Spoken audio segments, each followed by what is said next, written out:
संग्राम दिनाच्या हार्दिक हार्दिक शुभेच्छा। आज मराठवाडा मुक्ती संग्राम भारताला स्वातंत्र्य 15 ऑगस्ट 1947 रोजी मिळाले, पण इंग्रजांच्या गुलामीतून भारत मुक्त झाला। पण हे स्वातंत्र्य अधुरे होते। काश्मीर, जुनागड आणि हैदराबाद संस्थानातील जनता गुलामीत होती। या ठिकाणी प्रथम आपण समजून घेऊ की संस्थाने म्हणजे काय। इंग्रजांच्या राजवटीत भारतात अनेक छोटी मोठी राज्य होती, त्यांना संस्थाने असे म्हणत। संस्थानांच्या प्रमुख राज्यकर्त्यांना संस्थानिक असे म्हणत। हे संस्थानिक इंग्रजांचे मांडलिक होते। भारतात या संस्थानांची संख्या 563 इतकी होती।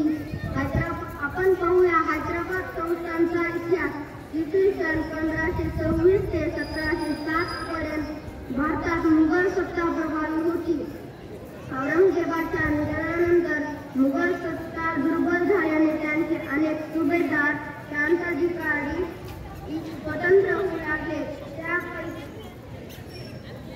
त्यापैकी मीर कमरुद्दीन उर्फ निजाम उल मुल्क प्रारंभी दख्खन व गुजरातचा सुभेदार होता। त्याने मुघल सत्तेविरुद्ध बंडखोरी करून दक्षिणेच्या सुभेदारी स्वतंत्र राज्याची स्थापना केली व भागनगर म्हणजे सध्याचे हैदराबाद। अभिनव मानव शास्त्र सचिव सुमनकिशोरजी अग्रवाल सर यांचं विद्यालयामध्ये आगमन झालेलं आहे। विद्यालयाच्या वतीनं आपलं हार्दिक हार्दिक स्वागत, तसेच मराठवाडा मुक्ती संग्राम दिनानिमित्त आपणास हार्दिक हार्दिक शुभेच्छा। ही आपल्या सत्तेची राजधानी केली। इसवी सन 1724 मध्ये निजामशाही सत्तेची स्थापना झाली। निजाम म्हणजे व्यवस्थापक किंवा सुभेदार, परंतु मीर कमरुद्दीनच्या सर्व वारसदारांनी अनिर्बंध असलेला सत्ताधीश म्हणून राज्य केले। हैदराबादच्या सर्व राज्यकर्त्यांना निजाम व त्यांच्या राजवटीला निजामशाही किंवा मोगलाई म्हणत। मीर कमरुद्दीनच्या राज्यात खानदेश, औरंगाबाद, बराड, बिदर, बिजापूर, हैदराबाद असे 88 जिल्ह्यांचे 6 प्रांत होते। कालांतराने त्यात बदल होत गेले आणि 7व्या निजामाच्या काळात 16 जिल्ह्यांचे हैदराबाद संस्थान कायम झाले। हैदराबाद संस्थानचे शासक निजाम। हैदराबाद हे भारतातील अति श्रीमंत संस्थान होते। इसवी सन 1724 ते 1948 या कालावधीत एकूण 7 निजाम शासक झाले। ते पुढील प्रमाणे: पहिला मीर कमरुद्दीन उर्फ निजाम उल मुल्क संस्थापक, दुसरा नवाब निजाम अली खान, तिसरा नवाब सिकंदर जहां बहादूर, चौथा नवाब नासिर उद्दौला, पाचवा नवाब अफजल उद्दौला, सहावा नवाब मीर महबूब अली खान, सातवा नवाब मीर उस्मान अली खान। अभिनव मानव विकास संस्थेचे सचिव माननीय शिवाजी कासलेकर यांचं विद्यालयामध्ये आगमन झालेलं आहे। विद्यालयाच्या वतीनं आपलं हार्दिक हार्दिक स्वागत, तसेच मराठवाडा मुक्ती संग्राम दिनानिमित्त आपणास हार्दिक हार्दिक शुभेच्छा। हैदराबाद संस्थानची रचना। शेवटच्या 7व्या निजाम मीर उस्मान अली खान काळात हैदराबाद संस्थानात मराठवाड्यातील औरंगाबाद, बीड, परभणी, नांदेड व उस्मानाबाद हे 5 जिल्हे, कर्नाटकातील गुलबर्गा, बिदर, रायचूर हे 3 जिल्हे, तेलंगणातील अलाहाबाद, करीमनगर, निजामाबाद, मेंढक, महबूबनगर, वरंगल, हैदराबाद व नलगोंडा अशा 8 जिल्ह्यांचा समावेश होता। म्हणजे हैदराबाद संस्थान मराठी, कन्नड, तेलुगू भाषिक मिश्र प्रांत होता। संस्थानचे एकूण क्षेत्रफळ 82,313 चौरस मैल होते, तर एकूण लोकसंख्या 1,38,534 होती। एकूण लोकसंख्येत 70% हिंदू, 18% दलित, 11% मुस्लिम व अन्य धर्मीय 1% होता। त्रिभाषिक असणाऱ्या या राज्याची शासकीय भाषा उर्दू होती आणि हेच शिक्षणाचे माध्यम होते। राजधर्म म्हणून इस्लामची सत्ता होती। भाकरीचे चित्र असलेला पिवळा ध्वज हा असाच जाळी निजामशाहीचा ध्वज होता। निजामाचा जुगाड साला रजमच्या सुधारणांचा अपवाद सोडल्यास कोणत्याही निजामाने राज्याच्या जनतेच्या उन्नतीचे कल्याणाचे फारसे प्रयत्न केले नाही. राजा श्रीमंत असला तरी जनता दारिद्र्यात जगत होती.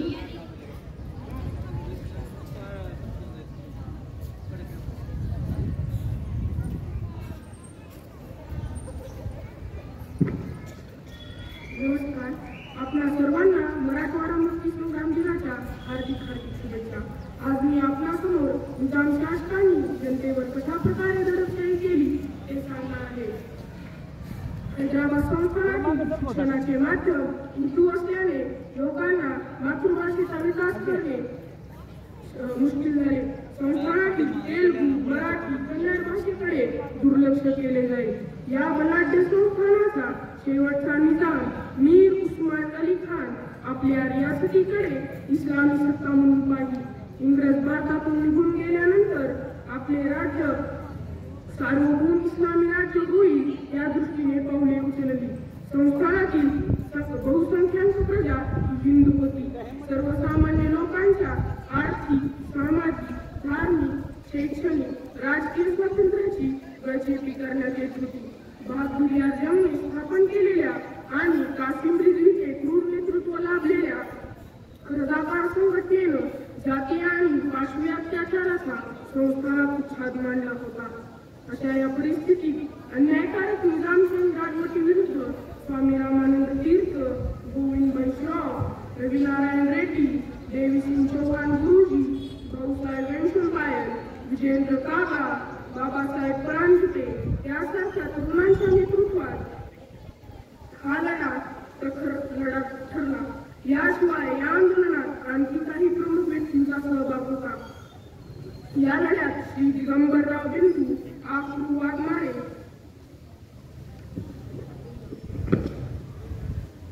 अभिनव मानव विकास संस्थेचे सहसचिव तसेच आजच्या राष्ट्रीय ध्वजारोहण समारंभाचे प्रमुख पाहुणे माननीय श्री सूर्यप्रकाशजी धूप साहेब यांचं विद्यालयामध्ये आगमन झालेलं आहे.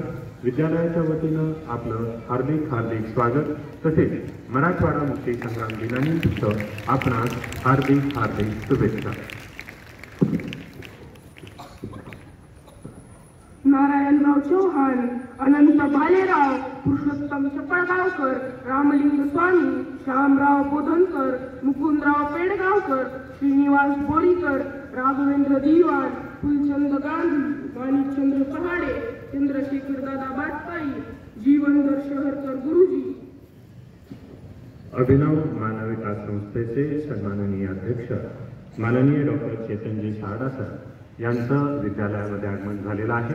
विद्यालयाच्या वतीनं आपलं हार्दिक हार्दिक स्वागत तसेच मराठवाडा मुक्ती संग्राम दिनानिमित्त आपणास हार्दिक हार्दिक शुभेच्छा.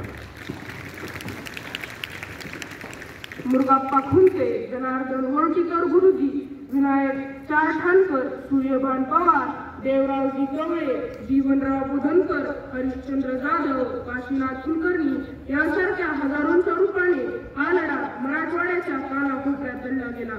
वंदे मातरम चळवळीद्वारे विद्यार्थी या आंदोलनात सहभागी झाले. या आंदोलनात महिलांचाही सहभाग होता.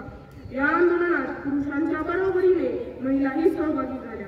आशाताई वाघमारे, मराठवाड्याची राणी लक्ष्मीबाई म्हणून प्रसिद्ध झालेल्या दगडाबाई शेळके, करुणाबेन चौधरी, सुशीलाबाई दिवाण, कावेरीबाई बोधनकर, गीताबाई चारठाणकर इत्यादी महिलांचा सक्रिय सहभाग होता. या ऐतिहासिक लढ्यात वेदप्रकाश, श्यामलाल, गोविंद पानसरे, भरजी शिंदे, श्रीधर वर्तक, जनार्दन मामा, पत्रकार शोएबुल्ला खान, गोदावरीबाई टेके इत्यादी हजारो लोकांनी आपल्या प्राणाचे बलिदान दिले. हैदराबाद संस्थान प्रत्यक्ष विलिनीकरणाची कारवाई कशी झाली ते पाहू. निजाम शरण येत नाही आणि नागरिकांवरील अत्याचार थांबत नसल्याचे पाहून देशाचे गृहमंत्री सरदार वल्लभभाई पटेल यांनी निजामाविरुद्ध लष्करी कारवाई अर्थातच पोलीस ऑपरेशन घेण्याचा निर्णय घेतला. या कारवाईस ऑपरेशन पोलो असे म्हटले जाते. याची सुरुवात 13 सप्टेंबर 1948 रोजी झाली. भारतीय लष्कराने सोलापूर मार्गे नळदुर्ग, मनमाड मार्गे औरंगाबाद, अथणी मार्गे रायचूर, होस्पेंट मार्गे तुंगभद्रा अशा चोही बाजूंनी संस्थानात प्रवेश केला.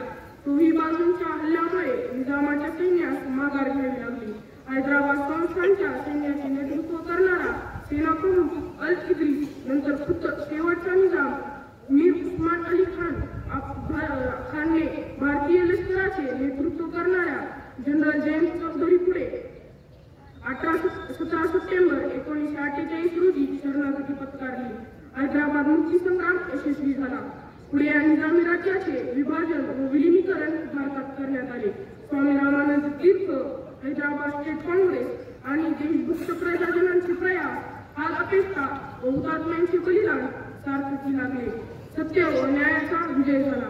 एक महान कर्मयोगी संन्यासांचे व 2.25 कोटी जनतेचे स्वप्न पूर्ण झाले.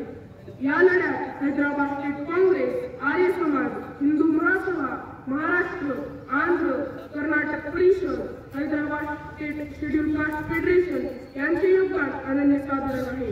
हा लढा धार्मिक जातीय स्वरूपाचा नव्हता, तर तो अन्यायकारक जुलमी राजवटी विरोधातील एक लोकलढा होता. धन्यवाद.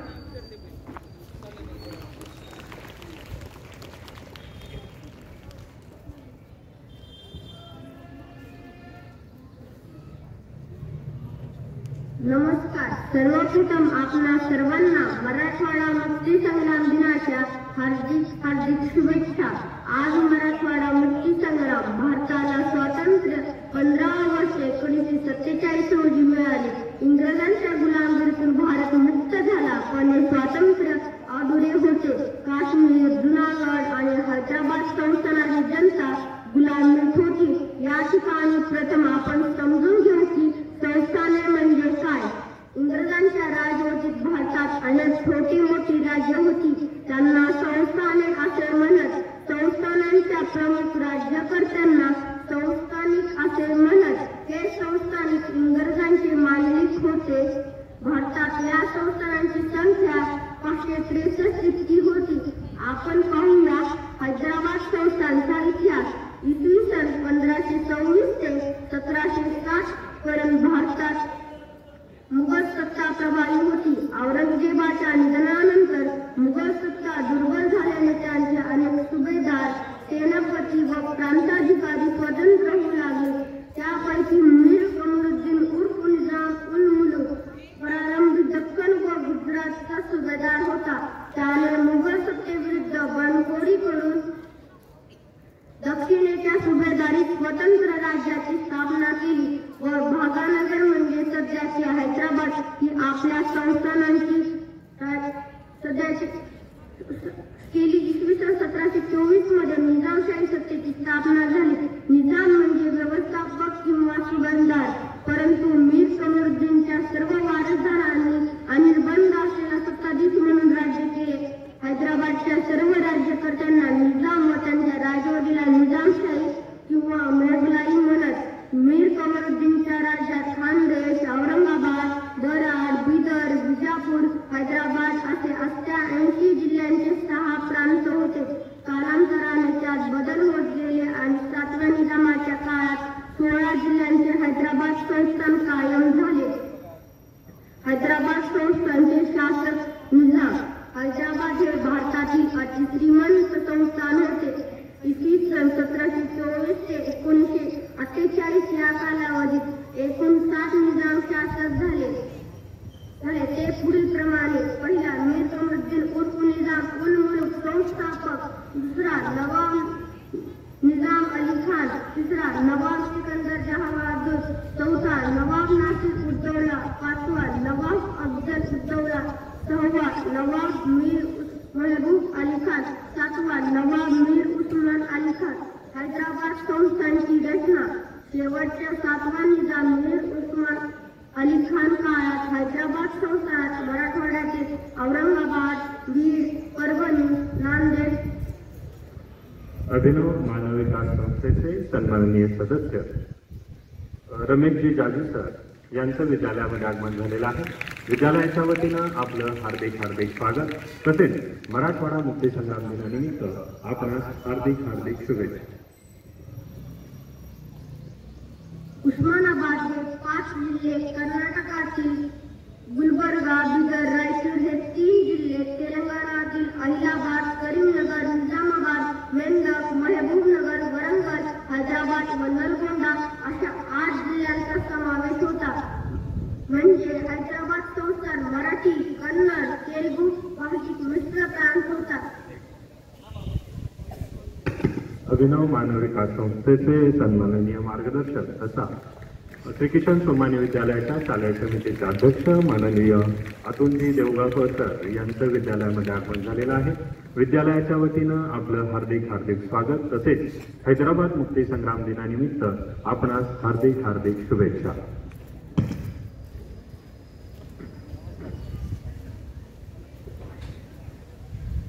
संस्थानचे एकूण क्षेत्रफळ 82,313 चौरस मैल होते, तर एकूण लोकसंख्या 1,62,38,534 होती.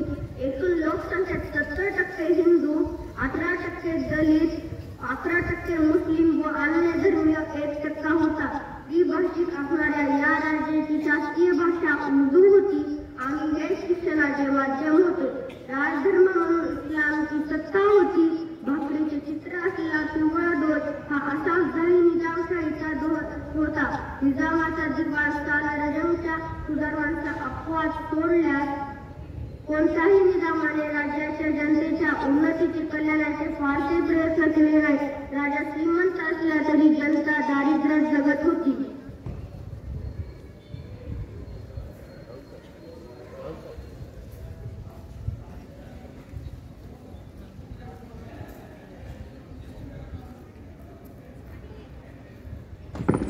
अभिनव मानव विकास संस्थेचे सन्माननीय कोषाध्यक्ष जयेशजी बजाज सर यांचं विद्यालयामध्ये आगमन झालेलं आहे.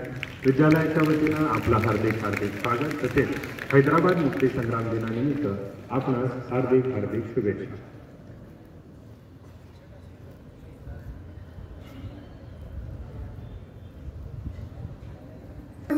आपल्या सर्वांना मराठवाडा मुक्ती संग्राम दिनाच्या हार्दिक हार्दिक शुभेच्छा. आज मी आपणासमोर निजाम शासकांनी जनतेवर कशा प्रकारे दडपशाही केली ते सांगणार आहे. हैदराबाद संस्थानातील शिक्षणाचे माध्यम उर्दू असल्याने लोकांना मातृभाषेचा विकास करणे व शिक्षण घेणे मुश्किल झाले. संस्थानातील तेलुगू, मराठी, कन्नड भाषेकडे दुर्लक्ष केले जाईल. या बलाढ्य संस्थानाचा शेवटचा निजाम मीर उस्मान अली खान आपल्या रियासतीकडे इस्लामी सत्ता म्हणून पाहिला. इंग्रज भारतातून निघून गेल्यानंतर आपले राज्य सार्वभौम इस्लामी राज्य होईल या दृष्टीने पावले उचलली. संस्थानातील बहुसंख्याक प्रजा ही हिंदू होती. सर्वसामान्य लोकांच्या आर्थिक, सामाजिक, धार्मिक, शैक्षणिक, राजकीय स्वातंत्र्याची गळचेपी करण्यात येत होती. बहादूर यांनी स्थापन केलेल्या आणि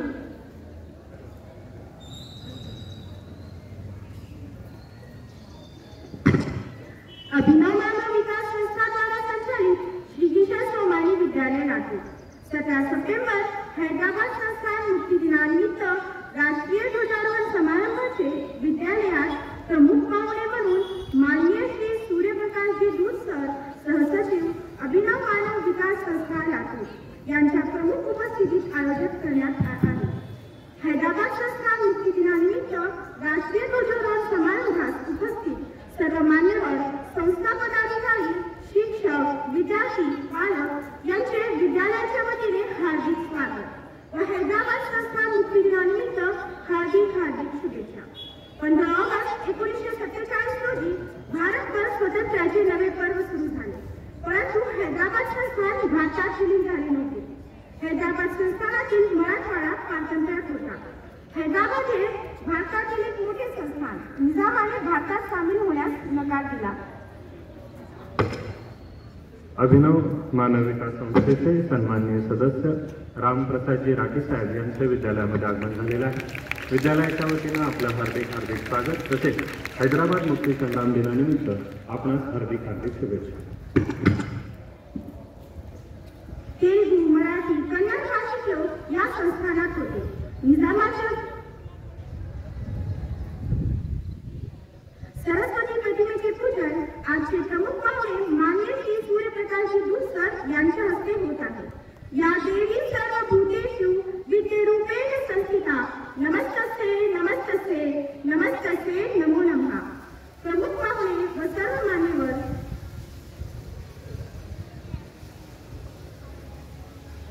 बुद्धाच्या पाठिंब्याने स्थापन झालेल्या रजाकार संघटनेने प्रजेवर अमानुष अत्याचार सुरू केले. लोकशाही राजवटीसाठी व हैदराबाद संस्थान भारतात विलीन करण्यासाठी स्वामी रामानंद तीर्थ व त्यांच्या सहकाऱ्यांच्या नेतृत्वात हा लढा उभारण्यात आला. मुक्ती संग्रामाचा हा लढा मराठवाड्यातील गावागावात लढला गेला. अपार बुद्धांनी या लढ्यात सक्रिय सहभाग घेतला. 17 सप्टेंबर 1948 रोजी भारत सरकारने लष्करी कारवाई, पोलीस ऍक्शन करून अन्यायी राजवटीचा शेवट केला. लक्षावधी भारतीयांचे स्वप्न साकार झाले. मान्यवरांच्या हस्ते सरस्वतीचे पूजन झाले आहे.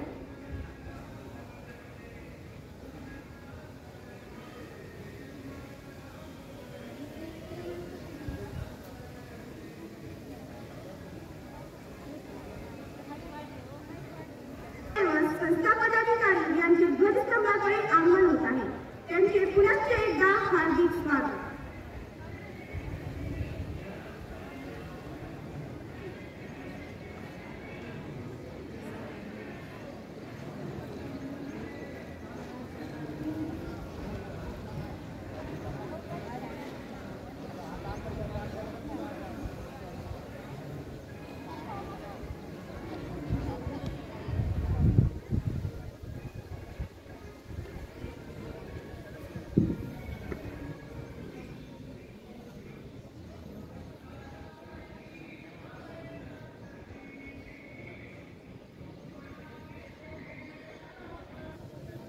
मान्यवर ध्वजारोहणासाठी उपस्थित सर्व मान्यवर पालकांना मी विनंती करते की त्यांनी जागेवर उठून उभं राहावं.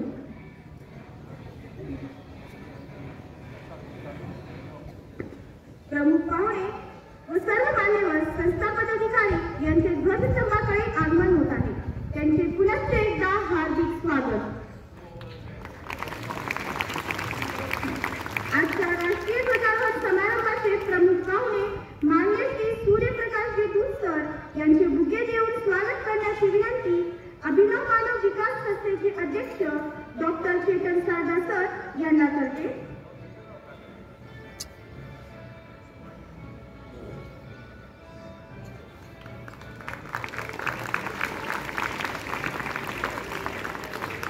आजच्या प्रमुख पाहुण्यांचे या ठिकाणी स्वागत होत आहे.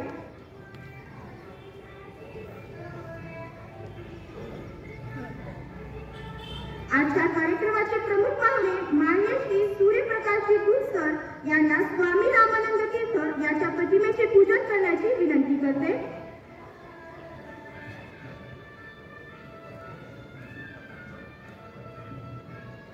यानंतर पुढील सूत्रसंचालन करण्याची विनंती मी विद्यालयातील सहशिक्षिका नंदिनी काबाडकर मॅडम यांना करते.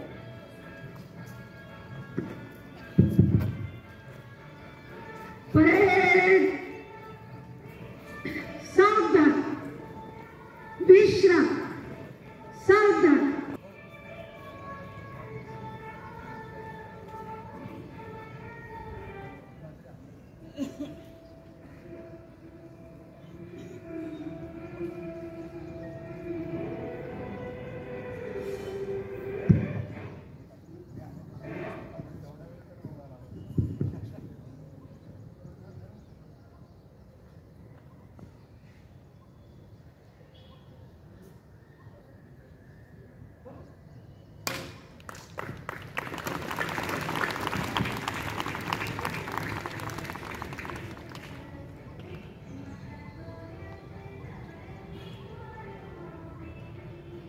परेड, विश्राम, सावधान.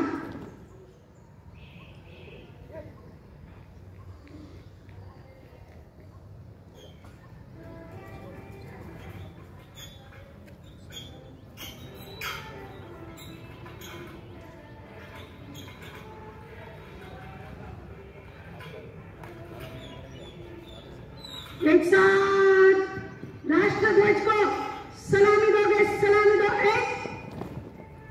एक साथ ऊंची आवाज में राष्ट्रगीत शुरू करेंगे. शुरू कर. जन गण मन अधिनायक जय हे भारत भाग्य विधाता. पंजाब सिंध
राष्ट्रीय ध्वजारोहणासाठी उपस्थित सर्व मान्यवर पालकांना स्थानापन्न होण्याची विनंती करते. यानंतर इयत्ता 9वी मधील नबिहा इनामदार हिच्याकडे पुढील सूत्रे मी सुपूर्द करत आहे. आपल्याच विद्यालयातील काही विद्यार्थी 17 सप्टेंबर मराठवाडा मुक्ती संग्रामात सहभाग घेतलेल्या थोर क्रांतिकारकांविषयी मनोगत व्यक्त करण्यासाठी येत आहेत. सर्वप्रथम मी वेदांत स्वामी यास आपले मनोगत व्यक्त करण्यासाठी व्यासपीठावर निमंत्रित करते.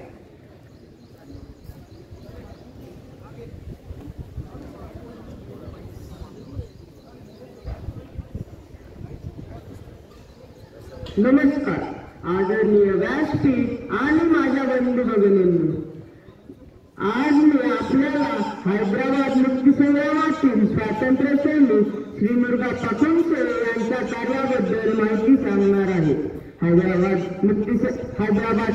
केंद्र सरकार समितीच्या आदेशानुसार मुरगप्पा खुमसे यांनी झेंडा सत्याग्रहामध्ये सहभागी होऊन प्रसंगी भूमिगत राहून लढा सुरू ठेवला. पुढे 15 ऑगस्ट 1947 रोजी प्रभात फेरी काढून रेणापूर पोलीस चौकीसह झेंडा सत्याग्रह केले. त्यामुळे त्यांच्या विरुद्ध पकड वॉरंट निघाले. मुरगप्पा खुमसे यांनी रेणापूर पोलीस चौकीतील शस्त्रास्त्रे लुटली. पोलिसांनी त्यांना रेणापूर येथील डाक बंगला येथे कोंडवले व चौकशी केली, पण तेथून संधी साधून मुरगप्पा खुमसे तेथून निसटले व बार्शीला येऊन पोहोचले. बार्शीला येऊन ऍक्शन कॅम्प काढण्यासाठी निधी गोळा करू लागले.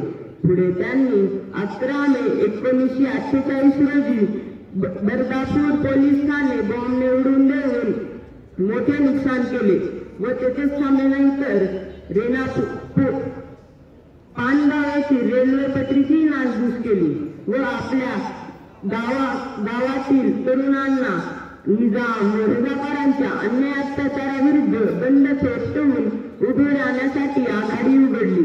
एक मोठी फौज तयार केली. तुरुंगवास, उपासमार, मारहाण या सर्व यातना सहन करून आपल्या मातृभूमीला मुक्त करण्यासाठी खूप मोठी झुंज मुरगप्पा खुमसे यांनी दिली. या हैदराबाद मुक्ती संग्रामात मराठवाड्यातील शेकडोंनी नव्हे तर लाखोंनी तरुण व प्रौढ मंडळी ओढली गेली. त्यापैकी एक म्हणजे मुरगप्पा खुमसे. त्यांच्या या आठवणींना उजाळा देण्याचा व स्मरण करण्याचा दिवस.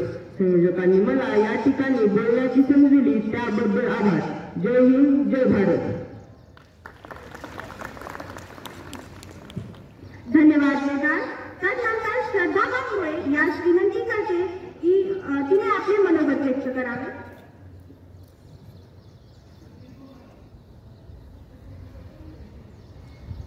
नमस्कार आदरणीय व्यासपीठ आणि येथे जमलेल्या माझ्या बंधू भगिनींनो, आज मी आपल्यासमोर मराठवाडा मुक्ती संग्रामातील एक अष्टपैलू व्यक्तिमत्व स्वातंत्र्य सेनानी देवीसिंह चौहान यांच्या कार्याविषयी माहिती सांगणार आहे.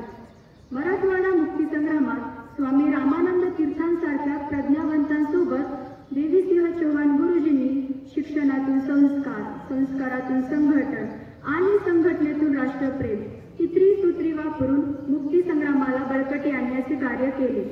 या त्यांच्या कार्यामुळे निजामाने त्यांना गुलबर्ग्याच्या तुरुंगात डांबले. औसा तालुक्यातील नागरसोगा येथे जन्मलेल्या देवी सिंहांनी पिपरगा येथील राष्ट्रीय विद्यालयातून 10वीची परीक्षा उत्तीर्ण होऊन तेथेच काही दिवस शिक्षक म्हणूनही कार्य केले.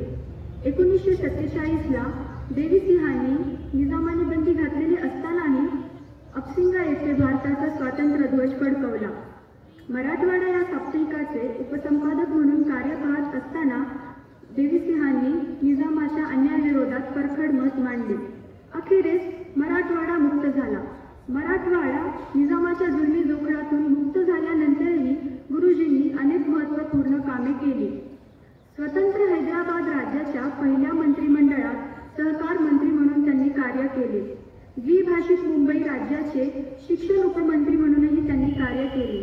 साहित्यिक, ध्येयनिष्ठ शिक्षक, उत्कृष्ट प्रशासक, श्रेष्ठ संशोधक, संपादक आणि आदर्श शेतकरी म्हणून महाराष्ट्र राज्य साहित्य आणि संस्कृती मंडळाने मानपत्र देऊन त्यांचा गौरव केला. आजच्या या मराठवाडा मुक्ती संग्राम दिनानिमित्त त्यांच्या या महान कार्यास माझा सलाम. धन्यवाद.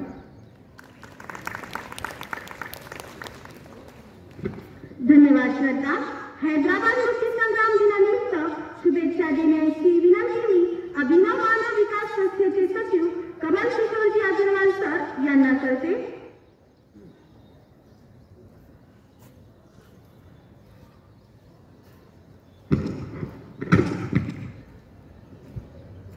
17 सप्टेंबर हैदराबाद मुक्ती संग्राम दिवस. उपस्थित सर्व व्यासपीठावर आजचे आदरणीय आमचे दूधजी, संस्थेचे अध्यक्ष डॉक्टर सारडा, शालेय समितीचे अध्यक्ष देऊळगावकर, उपस्थित सर्व कार्यकारिणी सदस्य, सर्व शिक्षक, शिक्षिका, मुख्याध्यापक, शिक्षकेतर कर्मचारी, सर्वांना आजच्या या 76व्या हैदराबाद मुक्ती संग्राम दिनाच्या हार्दिक हार्दिक शुभेच्छा.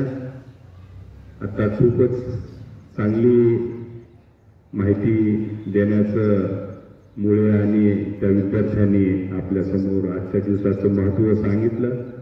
त्यांचं खूप खूप कौतुक करतो. आपण दरवर्षी अभिनव शिक्षक, गुणवान शिक्षक पुरस्कार जाहीर करतो. 5 सप्टेंबर किंवा 17 सप्टेंबर रोजी हा आपण नाव याचं जाहीर करतो. तेवढंच मी यावर्षीचं गुणवान शिक्षक यांचं नाव जाहीर करणार आहे. या शैक्षणिक वर्षाचे गुणवान शिक्षक म्हणून मी उपरे नितीन सुभाष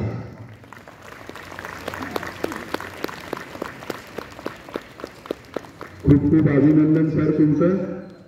सरांचं MA, BEd व सर या तुम्ही या इकडे या अलीकडे. सरांचं पुष्पगुच्छ देऊन स्वागत करण्याची मी आजचे मुख्य अतिथी आदरणीय श्री सूर्यप्रकाशजी धोत यांना करतो. सर हे 7वी ते 10वी पर्यंत भूगोल विषयाचं अध्यापन करत आहेत. तसेच ग्रंथपाल पदाची जबाबदारी स्वीकारलेली आहे. 2012 पासून म्हणजे जवळपास 1 टर्म झालं त्यांना. 12 वर्ष झाली आपल्या शाळेमध्ये ते कार्यरत आहेत.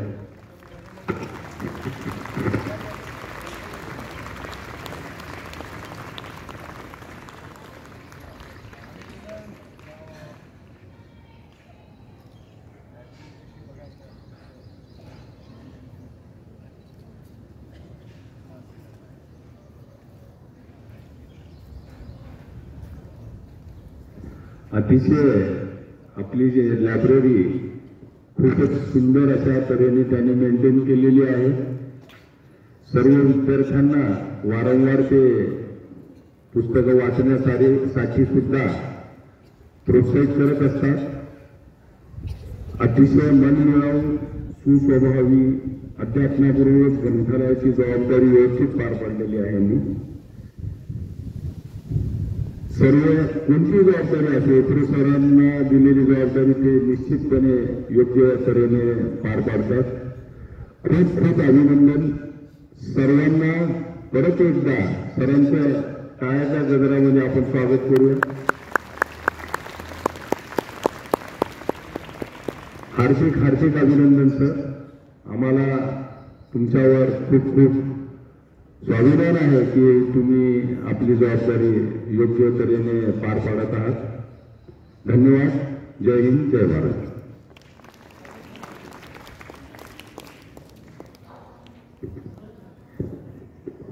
धन्यवाद सर. यानंतर माननीय अतुलजी देवगावकर सर यांना विनंती करते की त्यांनी आपले मनोगत व्यक्त करावे.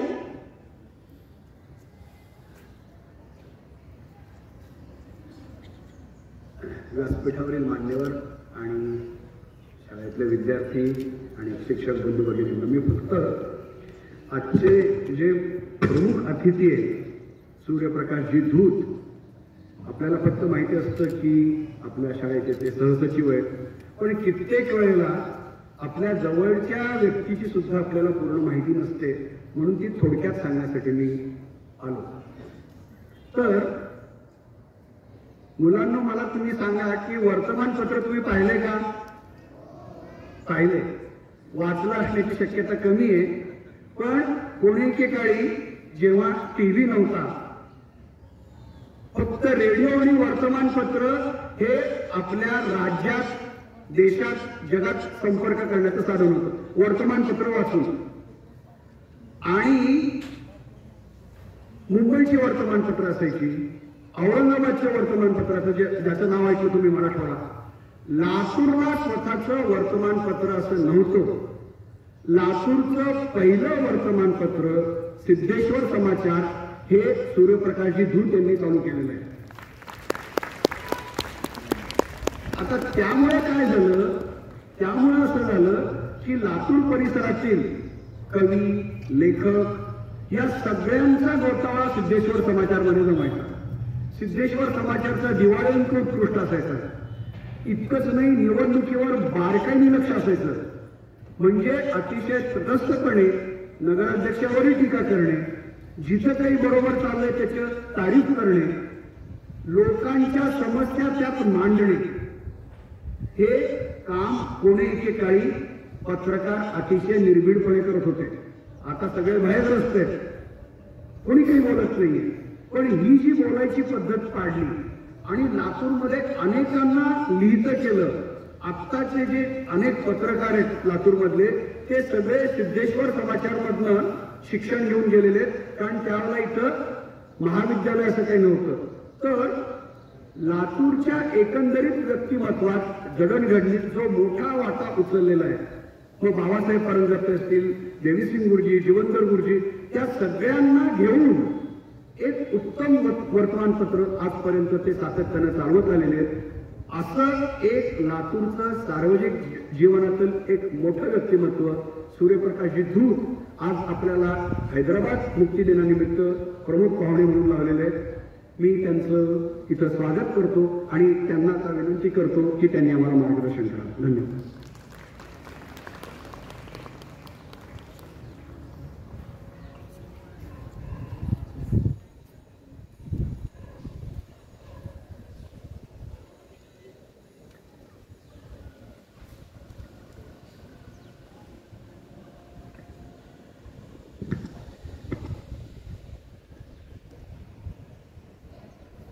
आज आपण या ठिकाणी हैदराबाद मुक्ती संग्राम स्वातंत्र्य दिनाचा 76वा वर्धापन दिन साजरा करतो.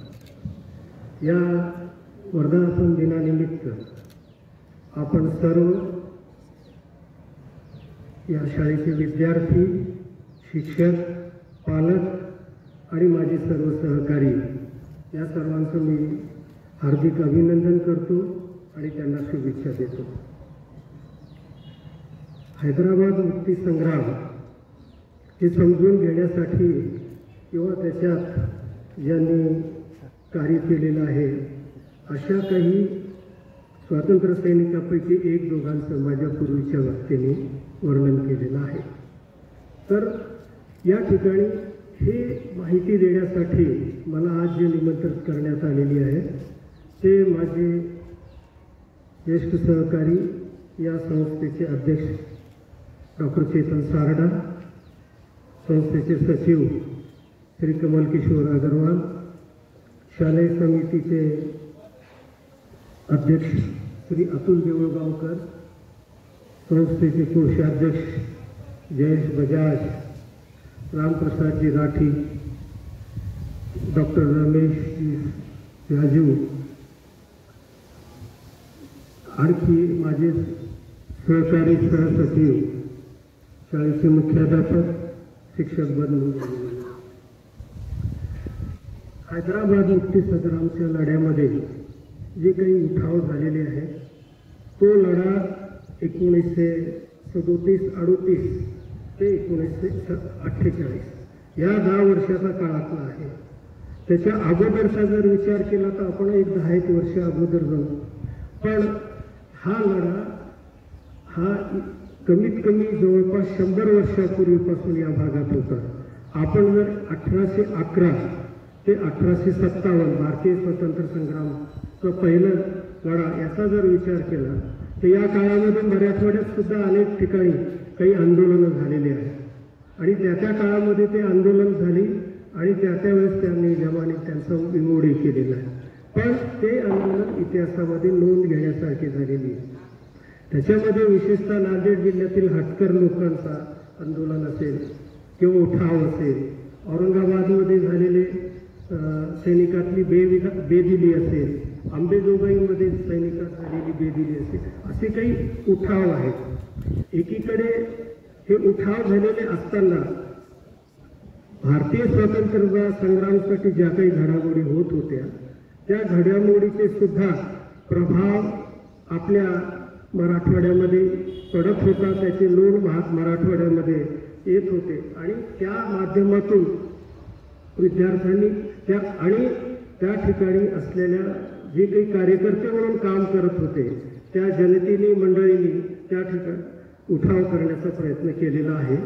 यामध्ये निजाम हा कसा होता, निजाम हा कसाही जरी असला तरी त्याच्यामध्ये एक होते की त्याला इस्लामी राज्यसत्ता या ठिकाणी निर्माण करायची होती आणि त्या इस्लामी राज्यसत्ता निर्माण होण्यासाठी ज्या ज्या काही गोष्टी करण्याची गरज होती त्या सर्व गोष्टी त्यांनी आपल्या संस्थानामध्ये केलेल्या.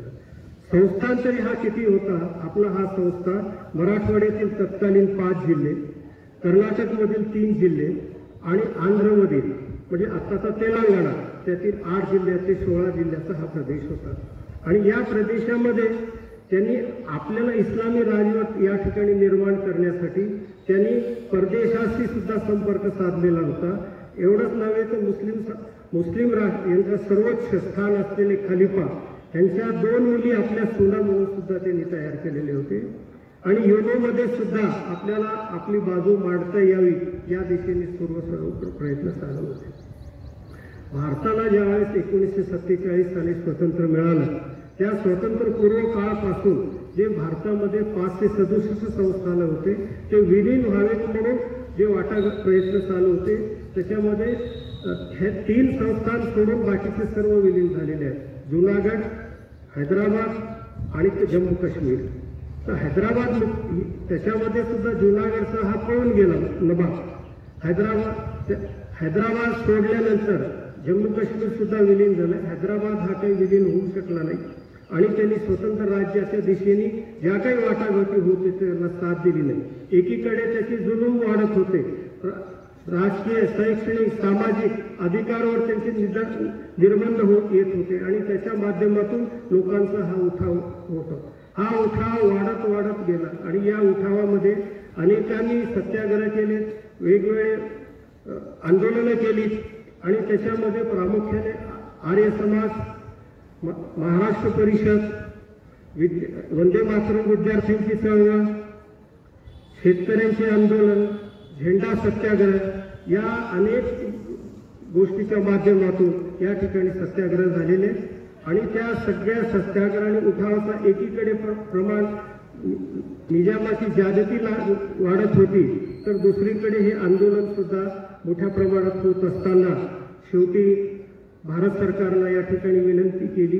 भारत सरकारने पुढाकार घेऊन 13 सप्टेंबर रोजी निजाम राजवटीच्या पाठीबोजाने आपली फौजा घुसवल्या.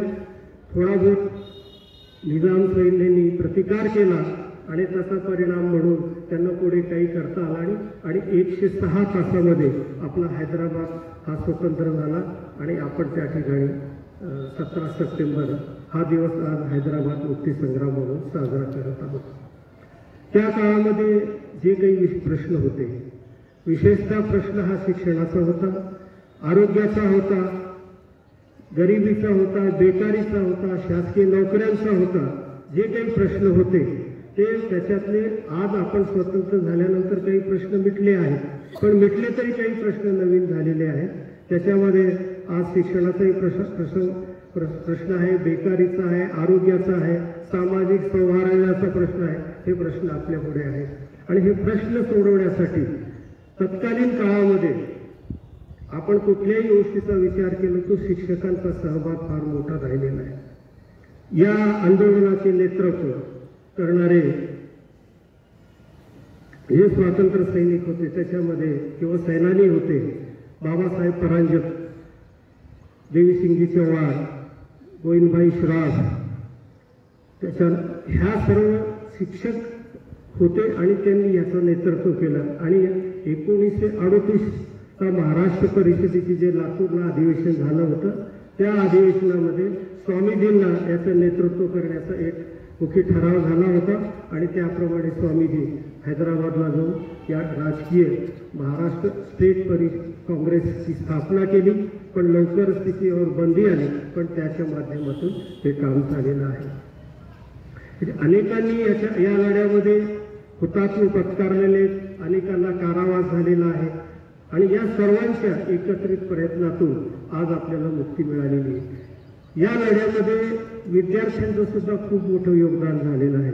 विद्यार्थी मित्रांनी या गोष्टीकडे लक्ष दिलं पाहिजे आणि हे विद्यार्थी 7वी, 8वी, 9वी किंवा 11वी, 12वी या वर्षातले होते, म्हणजे तुमच्या वयातले होते. त्या मागची घटना अशी आहे की या ठिकाणी निजामाचे गुणगौरव गाणारी प्रार्थना ह्या काळामध्ये सर्व शाळांच्या मध्ये आणि जिथे विद्यार्थी शिक्षण घेत होते त्या इंटरमिजिएट कॉलेज किंवा विद्यापीठामध्ये होत होते. विद्यार्थ्यांनी त्या ठिकाणी वंदे मातरम ही प्रार्थना म्हणण्यासाठी मागणी सुरू केली, पण त्या ठिकाणी निजामाने त्या प्रार्थनेला राजकीय कारण दाखवून त्याच्यावरती बंदी घातली. पण विद्यार्थ्यांनी म्हणाले की जसं तुम्ही निजामाचे गुणगान करणारी प्रार्थना म्हणतात तसं आम्ही ही प्रार्थना म्हणणार आहोत. त्यांनी बंदी घातल्यामुळे त्या विद्यार्थ्यांनी अन्नत्याग केला, कुठेतरी समेट करण्यात आला. पण पुन्हा ज्यावेळेस आता संस्थानातले हैदराबाद या ठिकाणी सुद्धा त्याच्यावर बंदी घालल्यानंतर संस्थान अंतर्गत ज्या ठिकाणी या शाळा होत्या त्या ठिकाणचे सर्व विद्यार्थ्यांनी अन्नत्यागपेक्षाही शाळेवर बहिष्कार टाकला आणि ते सर्व विद्यार्थी शाळेतून जाण्यापेक्षा या आंदोलनात सहभाग झालेली आहे. पुढे त्या विद्यार्थ्यांची शिक्षणाची व्यवस्था जरी करण्यात आलेली असेल तरी या आंदोलनातून विद्यार्थ्यांच्या तयार झालेले अनेक विद्यार्थी पुढे या ठिकाणी नेतृत्व या मराठवाड्याचं केलेलं आहे. एवढं मोठं काम त्या विद्यार्थ्याकडून झालेलं आहे आणि हे सर्व शिक्षकांनी केलेलं आहे. शिक्षकांनी हे नेतृत्व घडवलेलं आहे. आपल्याला इतिहासातले आर्य चाणक्य माहीत आहे, पण आर्य चाणक्यांनी जे या तोडीचं काम केलेलं आहे त्याहीपेक्षा अधिक महत्त्वाचं काम असेल तर हे हैदराबाद मुक्ती संग्रामातील शिक्षकांनी केलेलं आहे. आणि आजही राष्ट्र घडवण्याचं काम जे शिक्षकांकडून होत आहे त्याबद्दल या शिक्षकांना सुद्धा मी माझे नमन करतो, विद्यार्थ्यांना शुभेच्छा देतो. आणि आपण सर्वांनी माझे 2 शब्द ऐकण्यापूर्वी आणखी एक गोष्ट आपल्याला आणखी सांगतो की माझे सहकारी अतुल देऊगावकर ते माझ्याबद्दल जे माहिती देण्याचा प्रयत्न केलेला आहे की मी काही तेवढा मोठा माणूस नाही आहे की जेवढं त्यांनी माझ्याबद्दल इथे बोललेले आहे. एक सामान्य व्यक्ती म्हणून सामाजिक जबाबदारी म्हणून मला जे करता आलं ते मी करण्याचा प्रयत्न केलेला आहे. पण माझ्यापेक्षाही खूप मोठं कार्य देऊळगावकर घराण्याने केलेलं आहे. देऊळगावकर सरांचे मोठे काका आदरणीय भाऊसाहेब देऊळगावकर त्यांनी हैदराबाद मुक्ती संग्राममध्ये त्यांनी जो लढा दिलेला आहे, जे आंदोलन केलेलं आहे, सहभाग नोंदवलेला आहे. आणि विशेषतः कर्नाटक या ठिकाणच्या तिन्ही जिल्ह्यामध्ये कर्नाटकाची जबाबदारी त्यांनी पार पाडलेली. तर अशा स्वातंत्र्य घराण्यातले वारसदार म्हणून या ठिकाणी देवळगावकर सर आपल्या पुढे आहेत आणि त्यांनी त्या ठिकाणी आपल्या सर्वांना मार्गदर्शन केलेलं आहे. शालेय समितीचे अध्यक्ष या नात्याने अतिशय उत्कृष्ट कार्य ते आपल्यासमोर ठेवत आहेत. माझे संस्थेचे माझे सर्व सहकारी त्यांचे आपले विद्यार्थी हे गुणवत्तेने जिल्ह्यात महाराष्ट्र नव्हे देशात परदेशात सुद्धा नावलौकिक प्राप्त केलं पाहिजे या दृष्टीने शिक्षकांच्या सर्व प्रयत्न करत आहेत. त्या सर्वांना माझ्या शुभेच्छा देतो आणि माझे 2 शब्द संपवतो. जय हिंद, जय महाराष्ट्र, जय मराठवाडा.